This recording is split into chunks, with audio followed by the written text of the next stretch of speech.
page 25 in your book, again, this was home learning, but I'm just going to run through it fairly quickly. This is going to talk about puberty and those hormonal changes that happen in the body. So puberty happens, it says they're early to mid-teens. It's often around, it's different for girls and boys. Females often go through puberty a little earlier, so kind of anywhere between 10 and 14 is kind of normal for that onset. Could it be as early as 8? We have seen an increasing amount of females hit puberty a little early, but it could also be as late as 16, and that's all considered very average or normal. Males hit puberty a little later. It's usually kind of between 12 and 14 or 15, depending. And puberty is just hormonal signals that change the body so that it's capable to reproduce.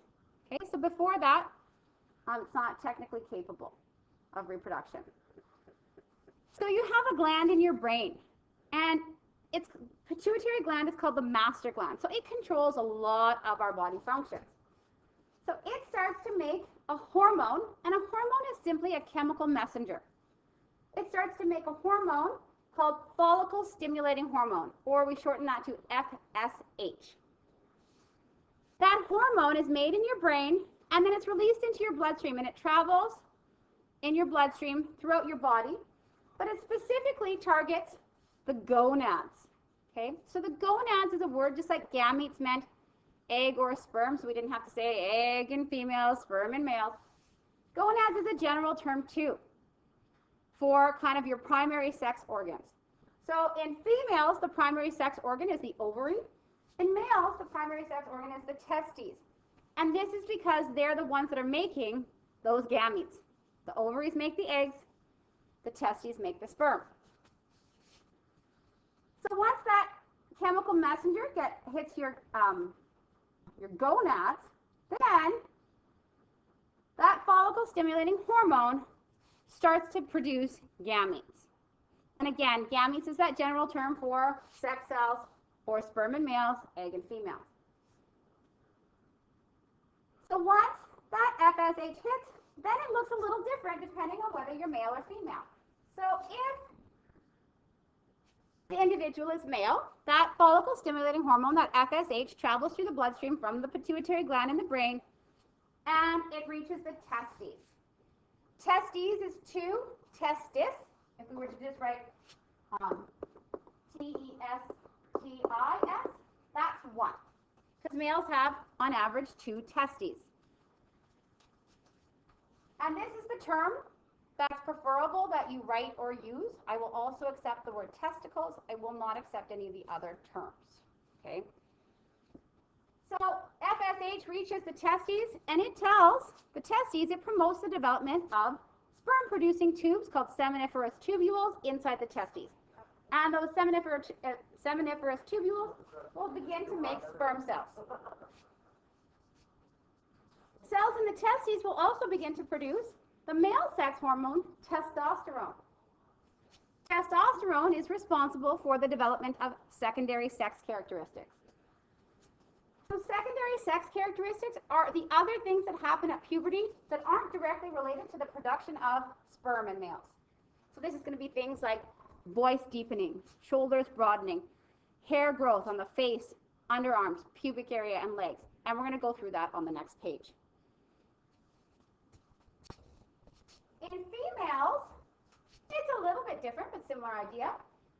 As that FSH, or follicle stimulating hormone, reaches the ovaries, it starts to tell the ovaries to produce mature egg cells. Females are a little different, and we're going to go over this in the next section. But females are born with all the eggs they're ever going to have. So it says maturing and releasing because we're not making those egg cells now. They're already there in a female. But they're in kind of a suspended state of meiosis. So we're going to mature them and then release them at ovulation. So follicle stimulating hormone will start to tell the ovaries to mature those eggs, 1 a month or 1 every 28 days. It also stimulates the ovaries to make a hormone called estrogen. And estrogen, again, develops those secondary sex characteristics like fat deposits on breasts, hips widening, hair growth, those sorts of things. Okay? Any questions so far? Okay. So, if you're watching the video, you're going to pause the video now and make sure you've done task 6. All right, so we're going to look at male anatomy first, and then we'll look at female anatomy, and that's it for today. So in males, that gonads, again, that general term for the reproductive organs that make gametes, in males, their gonads are called testes. And again, if you have an ES, that's 2. If it's an IS, that's 1. I'm not fussy on which one of those. I'm happy if you can label it. So don't, spend too much time scrutinizing the diagram. Well, how many are in here? Just label it. It's fine. I will also accept the word testicles. The scientific term is testes, but testicle is fine. I won't accept any other terms. So again, once that hormone, that follicle-stimulating hormone, is released from the gland in your brain, and it reaches the testes begin to produce another hormone or chemical messenger called testosterone. And testosterone is the hormone that's responsible for developing the male secondary sex characteristics. So again, those secondary sex characteristics are the ones that happen kind of concurrently with puberty, but aren't directly responsible for producing sperm in males. So again, at puberty, males begin producing mature gametes, and those are called sperm. The scientific name is spermatozoa. You can write that in your book. I don't think it's actually there if you'd like to. If not, just kind of keep that in the back of your head. We're going to refer to it just as sperm because that's kind of what it's commonly called. So males make sperm throughout their lifetime. So once they hit puberty, they're basically making sperm throughout their life. So males can be parents a lot older than females can. Those sperm have, I guess new parents. You can be your parent once you're a parent forever, I guess, but new parents, right? So males can father a child much older in their life than a female can. Sperm have relatively short lifespans. So if they're not released, they die within a few days. Those pieces are just kind of reabsorbed and recycled by the body. So new sperm are continuously produced. And on average, a male can produce 200 million sperm a day. So they can produce as many, but it takes a bit of time. So I'm just going to come back to this diagram. You've got it on the next page. So I'm just going to finish the notes up, and then we'll pop back to this diagram. All right. So the testes are the sperm-producing glands. Okay, so they're located in a sac called the scrotum. So that sac, it enlarges at puberty, and the whole goal of that is to keep the testes away from the body, because sperm are produced better at a little bit lower temperature than body temperature. So the reason that the testes kind of and the scrotum kind of enlarges and the testes descend at puberty is to keep those testes cool, and that allows for better sperm production. The testes are made up of coiled up tubules called seminiferous tubules.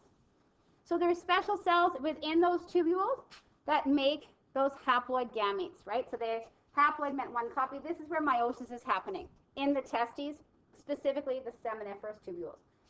You need to know testes, you need to know scrotum. You don't necessarily need to know that term seminiferous tubules, okay? So cells are made in those seminiferous tubules, and then they're stored kind of on the top of the testes in a place called the epididymis. So they're stored up there and they finish maturing. And on average, it takes about 70 days for sperm to mature. So, you're taking 70 days to mature them, but then they only last for a few days. So the organ that delivers the sperm to the female during reproduction is the penis. Okay, so from the epididymis, which store the sperm until they're released, the sperm travel up through the vas deferens, up and around the bladder. As they're traveling through the vas deferens around the bladder, they pass by 3 glands: the seminal vesicle, the prostate gland, and the Cowper's gland. The Cowper's gland is also referred to as the bulbourethral gland. And each one of those glands is adding kind of a liquid to the sperm. So these glands are producing a thick, milky fluid called seminal fluid. The seminal fluid will protect the sperm, nourish them, and provide kind of a lubricating medium for them to flow through.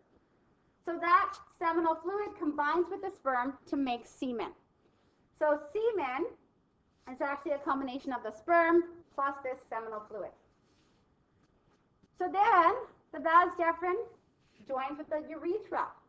So the urethra in males is a shared passage for semen and urine, but it doesn't carry them at the same time. So the urethra is a tube that carries urine from the bladder outside the body, but it has a second function to carry semen as well, but it doesn't carry them at the same time. So the process by which semen leaves the body is called ejaculation, or like we saw in the video last day, the proper term is emission. Okay? So I just want to pop back up, yours is on the next page in your booklet, and go through this diagram here. Okay? Because there are some things you do need to know, and you need to be able to label a diagram. Okay, so we're looking at this diagram. Here is the scrotum. So that's kind of the tissue that allows those testes to stay away from the body. So here's the testes here, and again, if we just kind of blow it up a little bit, these are those seminiferous tubules in here. So these are the sperm-producing cells in here. Once the sperm are produced, they go to mature on what's called the epididymis. It kind of sits on top of the testis. So this is the scrotum you need to know, testis you need to know, and again, you need to know that epididymis. That's where the sperm go to mature. Once those sperm are ready to be released from the body, they're going to travel up through this tube called the vas deferens. You need to know that one as well. Up and around the bladder, and they're going to pass that seminal vesicle, prostate gland, and that bulbourethral gland. I'm mentioning the glands. I'm not going to test you on those glands on a diagram. Okay, you need to kind of maybe know their function, but you don't need to be able to label them.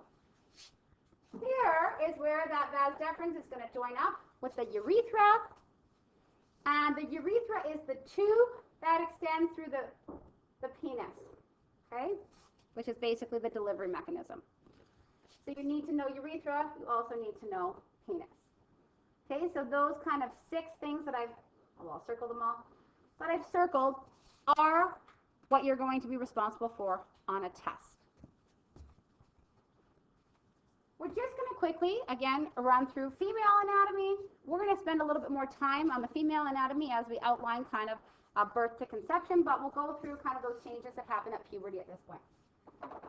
So again, female gonads, that general term, are called ovaries.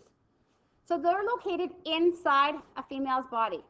Humans and lots of other mammals undergo what's called internal fertilization. So the egg is fertilized by the sperm inside the body. This is different than, say, frogs, that the female frogs would lay their eggs in the water in hopes that a male frog would fertilize them outside of the woman's body. So ovaries are inside their body, and their main job is to produce eggs. The Latin or fancy science word for eggs is ova, if there's more than one, or ovum, if there's just one. But we're going to use the term eggs because that's kind of more common. Ovaries make 2 main hormones in females, estrogen and progesterone. Estrogen is primarily the one responsible for a lot of those secondary sex characteristics, and progesterone has a little bit more to do with getting the uterus ready to carry a baby and keeping it ready if the egg is fertilized and a female gets pregnant. So at puberty, females begin to produce mature eggs. So again, I mentioned this before, but before a female is ever born, so when she's a fetus in her mother's uterus, she has all the eggs she's ever going to have. So the ovary cells kind of have those egg cells suspended in a state of, halfway through meiosis. Okay? So that cell division is stopped midway, and the immature eggs remain in that state of suspended meiosis until puberty. So at the time of birth, a female has all her eggs. So no new eggs are ever going to be produced. So a female's born with approximately 1 to 2 million egg cells, but most of those are going to die, and only about 400,000 will remain by the time she reaches puberty. Again, here's the diagram. We're going to come back to that. Once a female reaches puberty, the eggs resume meiosis and begin to mature. So once that follicle-stimulating hormone is released from that master gland in the brain, it acts on the ovaries, and it tells those ovaries to start to mature 1 egg approximately every 28 days. So each egg is surrounded by a special structure in the ovary called a follicle. So that follicle nourishes and supports that egg during development. So until it's released in a process called ovulation, which is the releasing of the egg from the ovary into the fallopian tube. At ovulation, the follicle ruptures, so basically it bursts open, and that mature egg is released again into the fallopian tube. And then, once that happens, the follicle develops into like what's called a corpus luteum. And the easiest way, I think, to describe that is think about like a scab, okay? But the important thing with that corpus luteum is it begins to make the hormone called progesterone, and that gets the uterus, that lining, thick, and it keeps it thick if a woman is pregnant.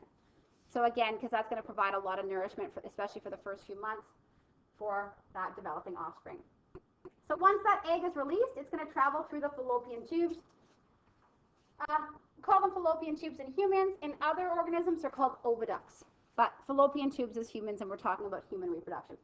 And the egg will head towards the uterus. The uterus is basically just a hollow pear-shaped structure, kind of an upside-down pear. Has really muscular walls. The lining of that wall, called the endometrium, thickens with that progesterone in preparation as that egg is released, in preparation just in case that egg is fertilized.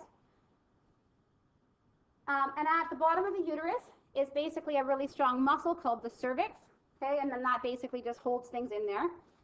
The cervix connects that uterus to the vagina, which is a hollow tube that leads outside the body. So if an egg is fertilized, and that fertilization will happen inside the female's fallopian tubes, it's fertilized by the sperm, that resulting offspring or baby will develop in the uterus. So the first few cells, the zygote, which is that single-celled fertilized egg, will divide as it travels down the fallopian tubes, and then it will implant, it will kind of embed in the uterine wall and start to grow there. And we'll talk about that development process next week.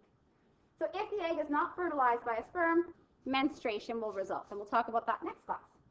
So I just want to pop up, and yours is on the next page, and look at this diagram. Okay, so you're going to be responsible in your worksheet later today for looking at both the front view and the side view of both the male and female reproductive anatomy. So again, you need to know the vagina. This is the hollow tube. If sperm enters, this is where it's going to enter through. This cervix is that thick muscle at the bottom of the uterus. And here's the uterus. This is the pear-shaped organ. Okay, so the center, the hollow part's the uterus. This kind of thick muscular wall, that's the uterine wall, or also called the endometrium. And this is again, if the sperm fertilizes the egg and an offspring results, this is where it will develop. Then we have two fallopian tubes, one on either side, and two ovaries, one here and one here. So you need to know ovary and fallopian tube as well. The fallopian tubes aren't kind of rigidly attached to the ovary. It has these finger-like projections called fimbria, and they kind of tease that into the fallopian tube. That's if everything goes well. Okay, so here I just want to have a quick look at this picture down here. Here we have that immature egg. Here it's starting to mature, so that's the egg on the inside, and this is the growing follicle around the outside. And at ovulation, that follicle kind of bursts or ruptures, and that egg is released. And that egg, if this is happening here, would be released into that fallopian tube, again with those fimbria teasing that egg down into the tube. Okay, then that follicle develops into a corpus luteum, and again, the whole job of that is to produce the hormone progesterone.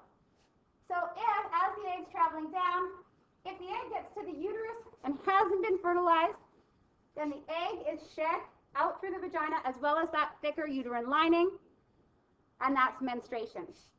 If the egg is fertilized, okay, the sperm has to swim all the way up the vagina into the uterus, and then fertilization would happen someplace in that fallopian tube. And in reality, the egg is way bigger than the sperm, but that resulting kind of single cell fertilized egg is called a zygote, And that zygote would begin to move down the fallopian tube, and it's dividing as it moves down. This is the point of conception, and it gets to the uterus, and it'll actually kind of implant or embed itself in that uterine wall, and then that offspring will start to develop.